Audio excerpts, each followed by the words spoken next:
Escola Literária Realismo. Olá pessoal, tudo bem? Eu sou a Carmen e hoje a gente vai conversar um pouco sobre realismo. Acho que uma das escolas que eu mais gosto, se não a mais, eu gosto muito do realismo.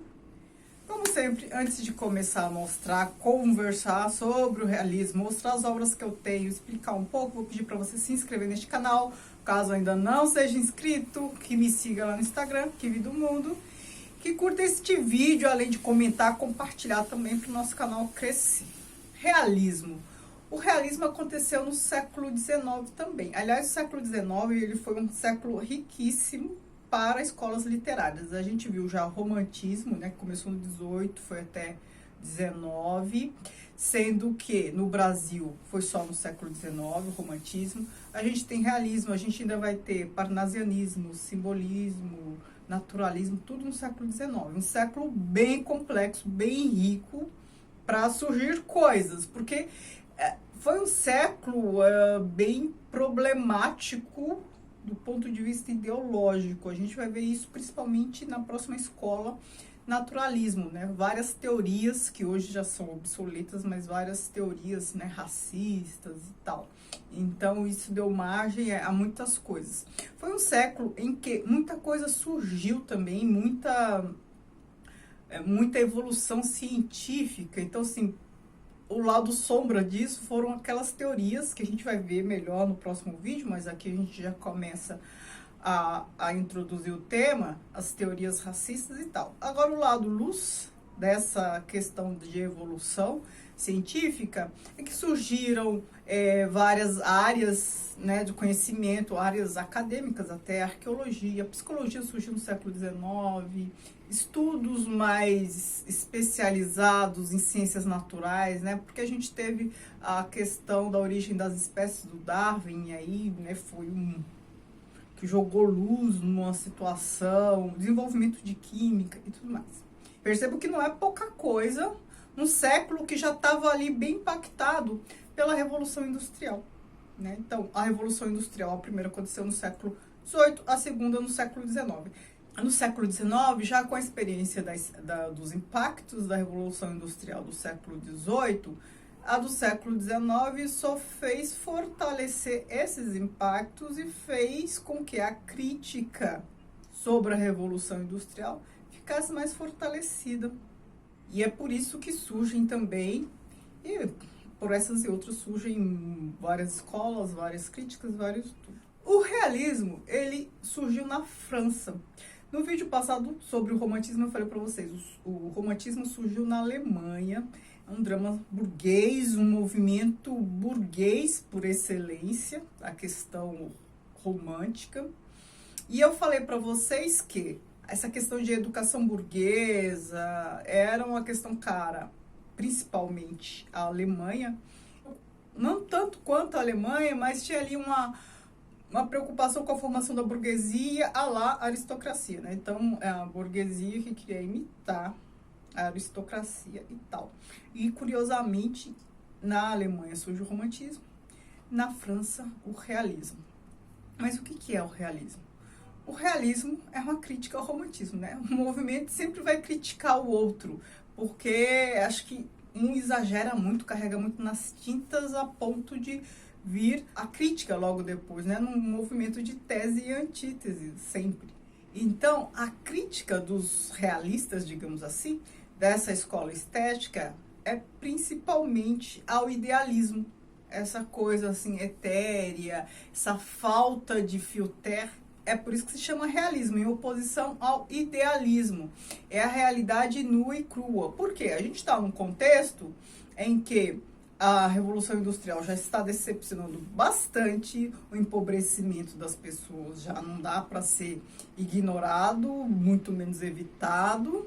As condições de vida, coisas que a gente vê muito bem lá nos livros do Charles Dickens, a gente vê também nos Miseráveis do Victor Hugo, embora o Victor Hugo seja romântico, a gente vê ali as condições, o empobrecimento, a situação miserável em que vivem as pessoas, a destruição da natureza, um capitalismo feroz, cada vez mais feroz, né? Isso foi muito acentuado pela Revolução Industrial, e tudo isso não melhorou a vida da maioria das pessoas, na verdade piorou, né? Então, e até hoje é assim, né? Então, esse capitalismo feroz favorece um grupo muito pequeno de pessoas que acaba se dando muito bem em detrimento ao sofrimento e à miséria de outros, da grande maioria. E por conta disso, essa crítica toda ao idealismo, por conta disso, algo muito interessante no meu ponto de vista aconteceu, né? O realismo, ao criticar tudo isso, a se voltar para a realidade, mesmo para as condições reais de vida, ele mostra muito a pobreza. Então, pobre passa a ser protagonista, coisa que antes quase nunca surgia na literatura. Assim, pobre protagonista em literatura, gente, pouco. Não consigo me lembrar de muitas histórias antes do realismo, há pouca coisa. E quando eu falo literatura, eu não estou nem falando romance, estou falando literatura de modo geral. Desde a antiguidade clássica, a gente vê que a poesia, o drama da antiguidade clássica era sobre a história de reis, príncipes e tal. Era aristocracia. Pobre aparecia para fazer rir nas comédias de Aristófanes. Então, assim, ali tinha um protagonismo, tá, mas do ridículo, né? Não é um protagonismo para as coisas que eles julgavam grandes e importantes. E isso foi indo até século XIX. É claro que surgiram pobres, assim, antes disso, na literatura, no papel de destaque, mas é aqui neste momento que começa a surgir com maior impacto, com maior representatividade, né? Porque antes disso era para fazer rir, então era o bobo da corte. Então, o realismo, então, ele começa a tratar de gente comum sofrendo as mazelas do contexto. E ao fazer isso, o que ele faz? Ele faz uma crítica direta à sociedade burguesa, né? Ele critica muito a sociedade burguesa, a hipocrisia, o enriquecimento, a falta de sensibilidade para as condições do outro, né? Afinal de contas, a gente está aqui numa sociedade que fez a Revolução Francesa, que prometeu melhoria de condição de vida para pobre, né? Então, neste momento, eles estão criticando muito. E isso surge principalmente depois do quê? Ora, eu sempre falo para vocês, a burguesia, ela alcançou o poder político, a Revolução Francesa se concretizou de fato apenas em 1948, quando a burguesia tomou o poder político com aquela guerra lá das barricadas, aquela que aparece em Educação Sentimental. Não é a mesma que aparece em Os Miseráveis, do Victor Hugo, porque do Victor Hugo é de 1830. É só em 1848, quando sobe ao poder o sobrinho de Napoleão Bonaparte, Napoleão III, que a gente tem ali a vitória burguesa, de fato, ali, a burguesia assumindo o poder. Depois ele se intitula coroador, se autocoroa, assim como o tio fez, né, Napoleão Bonaparte e tal. E aí operou ali grandes mudanças na paisagem de Paris, enfim, grandes mudanças ali na França. Aí ele ficou de 48 até 1870, só ali com a Guerra Franco-Prussiana, depois veio a Comuna de Paris, que ele caiu, mas é um período assim razoável, né? Então, a gente tem aqui uma sociedade desencantada com as promessas políticas, com as condições econômicas e criticando o idealismo, né? Porque a realidade está muito dura, aquela questão romântica, ideal romântica do romantismo, já não cabe mais, não tem mais espaço. Então eles se voltam para a questão material das condições reais de vida. O realismo, embora não seja assim, um movimento tão complexo e amplo, abrangente como o romantismo foi, porque aí a gente está falando de um movimento estético em várias manifestações artísticas, o realismo ele não aconteceu apenas na literatura, a gente tem artes também, né? Inclusive no Brasil. Aqui no Brasil, um representante do romantismo em artes plásticas é Almeida Júnior, né? Ele está ali sempre pintando o caipira, ali, o picador de fumo, né? É sempre ali um protagonista da obra dele. Na França a gente tinha o Courbet, que também pintava também pintava esse tipo, também fazia esse tipo de pintura, expressava esse tipo de realidade. Outra coisa curiosa sobre o realismo é, embora tenham surgido outras escolas literárias, inclusive concomitantemente ali no século XIX, acho que a gente, até hoje, a gente não deixou características do realismo para trás, né? Então, assim, não é uma escola literária totalmente superada. É claro, depois a gente tem outros movimentos que aí tem outras características, mas eles não negam, não rompem com o realismo, né? Então, o realismo ele chegou como escola literária e nuances realistas a gente tem até hoje. Por quê? Porque está lidando com a realidade, né? A vida como ela é. Então, na literatura, no texto em si, o que a gente percebe de característica? A gente tem ali mais objetividade. A gente tem uma descrição lenta das coisas, a gente tem ali um tempo psicológico que começa a interessar, a gente tem também a psicologia das personagens sendo explicitada, linguagem culta, descrição objetiva, né? Forma muito objetiva de tratar as coisas. E a gente tem um realismo mais fortemente se desenvolvendo em prosa do que em poesia. Teve poesia também, né? Antero de Quental e tal. Mas a gente tem grandes representantes do realismo, enfim, no Ocidente de modo geral. Vou apresentar aqui algumas obras. Agora eu vou mostrar para vocês alguns livros bem famosos, romances bem famosos de grandes autores realistas. Assim, vou mostrar primeiro os que não são brasileiros. Então, literatura inglesa, um livro que eu li recentemente, a gente tem aqui Retrato de uma Senhora, de Henry James. Aqui é a história da Isabel Archer, né? Não vou resumir, tem muitas coisas para mostrar, mas é só para pincelar aqui o que tem de realismo. É uma vida não idealizada, não tem nada de idealização aqui. Aquele finalzinho ou trágico ou romântico, aquele finalzinho ou trágico ou aquele finalzinho ou trágico ou viveram felizes para sempre do romantismo não cabe mais, né? Quem leu a obra sabe do que eu tô falando. Eu fiz um vídeo, não sei se já foi ao ar, mas eu fiz um vídeo sobre essa obra que eu gostei bastante, tá bem interessante. Quem quiser saber mais, dê uma olhadinha lá. Falei que surgiu na França, certo? Qual o grande representante? E quando fala realismo na França, século XIX, crítica da sociedade burguesa, vem um romance assim na mente da maioria das pessoas que é Madame Bovary, né? Aqui a gente tem o caso de uma burguesa adúltera, uma mulher adúltera, né? Causou um escândalo como uma mulher, um romance sobre essa anti-heroína, digamos assim. Perceba, a gente não está falando de heróis, mas no realismo a gente não fala de heróis, certo? A gente está falando de vida real. Porque o herói, ele é uma idealização. Então, eu vou falar que o herói foi banido da literatura? Não. Mas a figura protagonista, que pode até ter características de herói, ela não é romantizada. Ela tem defeitos também, ela comete erros, ela não tá para salvar a humanidade, às vezes ela mal consegue se salvar, né? Não se salva mesmo. Aqui, então, não se salva mesmo. Literatura portuguesa, a gente tem essa de Queiroz. Eu só vou mostrar 2 livros dele, mas acho que toda a obra dele pode ser considerada realista, alguma coisa naturalista. Aqui, Os Maias. E aqui o Primo Basílio. O Primo Basílio, aliás, é muito parecido com Madame Bovary, né? Situação de uma adúltera e tal.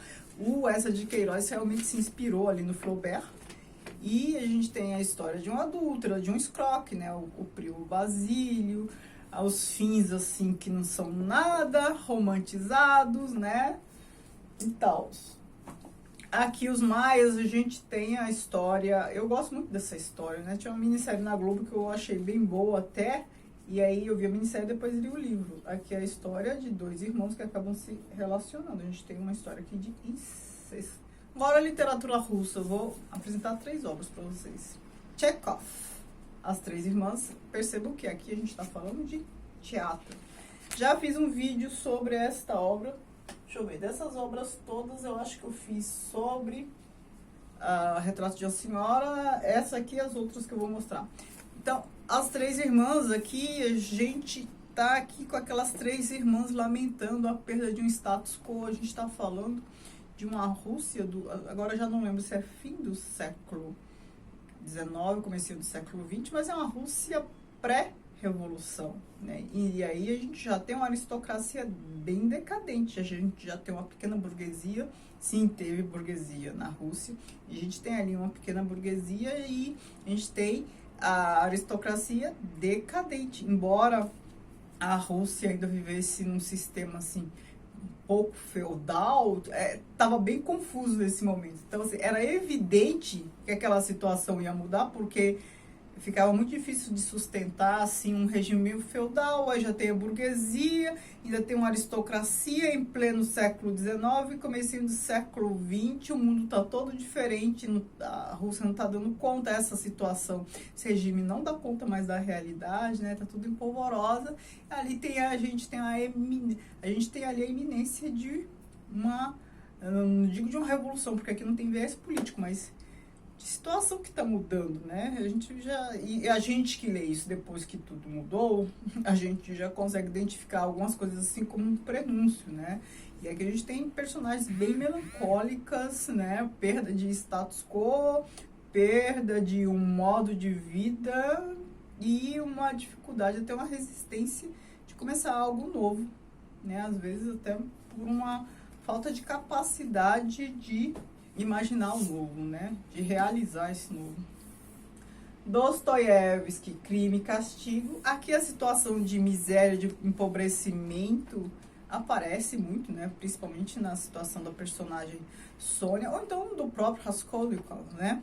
E é claro, aí tem todas as questões de Dostoiévski, né? O moralismo, a religiosidade e tal, como ele lida com essa questão, como ele lida de maneira muito objetiva demais, eu diria, com essas questões, né?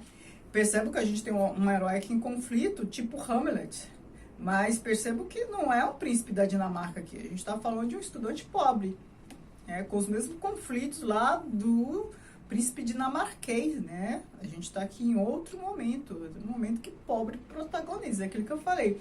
Ele é um anti-herói? É um anti-herói. Ele tem questões morais, ele age, é movido por questões que poderiam ser consideradas heróicas, características de caráter.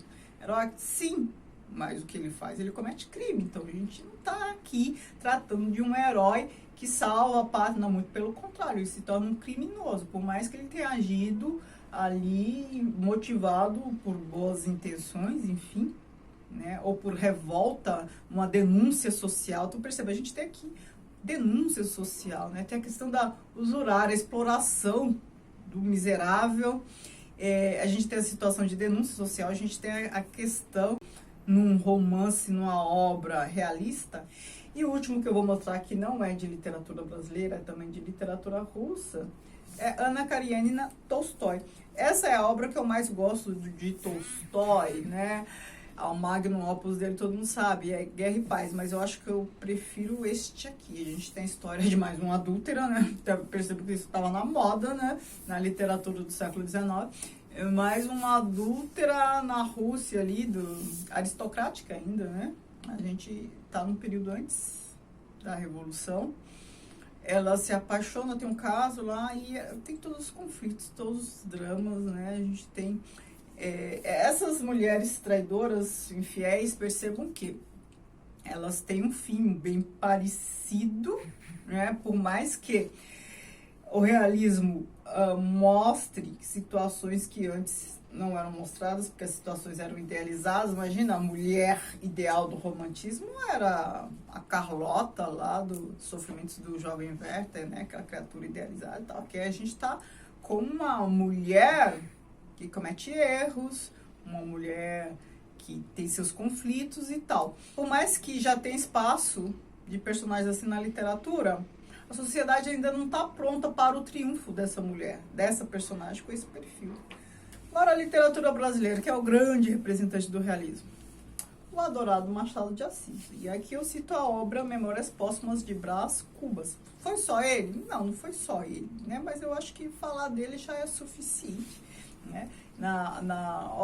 No próximo vídeo eu falo de outros, né, falando de realismo, naturalismo, porque o naturalismo é uma dissidência, digamos assim, do realismo. Aí eu cito outros, mas hoje eu vou citar só Machado de Assis, com a história do Brás Cubas. A gente tem aqui um anti-herói também, né? Ele poderia ser o herói sem nenhum caráter, mais até do que o Macunaíma, né? Ele é um escroque, o Brás Cubas. E aqui a gente vê, né, embora ele não seja pobre, aqui o Machado de Assis, ele explora essa personalidade do anti-herói. Não tem nada de idealismo aqui, né? Ele não está falando de um burguês fidalgo que se dá bem, bom caráter. Não está falando disso. Ele está falando de um burguês escroque, que é muito mau caráter e está falando da vida dele, né? O foco narrativo é uma coisa excelente. Enfim, aqui a gente tem Machado de Assis entregando o que ele tem de melhor. E olha que o Machado de Assis, ele produziu muitas obras românticas, né? Então, ele é um autor que está lá na lista dos românticos e dos realistas. Produziu obras do romantismo e do realismo, né? As primeiras obras dele, os primeiros romances, e aí a Garcia, a Helena, não sei o quê, tudo ali romântico, né? Agora, Memórias Póstumas, Dom Casmurro, Quincas Borba, Memorial de Ares, essas não, essas já são ali do realismo, tem crítica, tem ironia, né? Ele critica a sociedade por meio da ironia, assim, muito bom. É uma escola que eu gosto bastante, como eu já disse, porque nos aproxima muito da realidade, da condição, do modo de vida. Não que as outras escolas não apresentassem a realidade. Era a realidade aceita para a literatura. Então, assim, não tratar a realidade de maneira nua e crua, como a gente como a gente vê aqui no realismo, não quer dizer que o que mostrava era fake. Não, a literatura em si existia e era real, e a literatura era daquele jeito. Talvez o que a literatura representasse não era o que realmente acontecia, mas era o que o imaginário das pessoas queria. E isso é real, não dá pra negar. Então é isso, me digam o que vocês mais gostam do realismo, vou adorar saber de obras, quais as que vocês mais gostam, o que vocês já leram disso aqui tudo, que eu vou adorar saber. Muito obrigada, beijos.